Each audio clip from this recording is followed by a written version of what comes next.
গাজীপুরে এতিম শিশুদের সাথে বিডিআর এমজিপি এফএনএফ ফাউন্ডেশনের ইফতার ও নৈশভোজ অনুষ্ঠিত হয়েছে। বিস্তারিত দেখুন প্রতিবেদনে।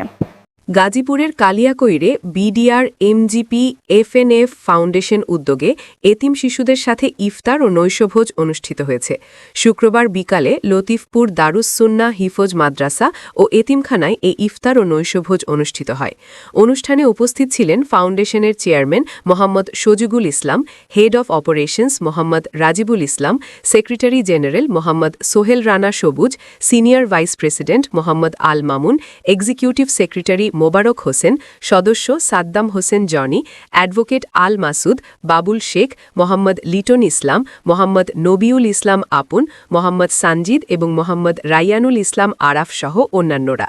এছাড়া অনুষ্ঠানে শিশুদের ধর্মীয় অনুশীলনে উৎসাহিত করতে বিশেষ পুরস্কারের ব্যবস্থা করা হয়।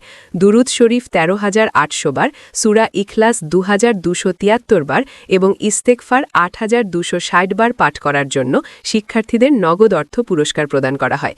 এ সময় যারা দান ও সহযোগিতা করেছেন তাদের মৃত পিতামাতা ও আত্মীয় স্বজনদের রুহের মাগফিরাত কামনায় বিশেষ দোয়া করা হয়।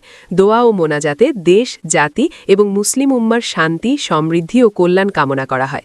মোনাজাত পরিচালনা করেন হজরত মাওলানা আব্দুর রহিম নোমানী। ফাউন্ডেশনের পক্ষ থেকে সকল সহযোগী, দাতা ও স্বেচ্ছাসেবকদের প্রতি কৃতজ্ঞতা প্রকাশ করা হয়।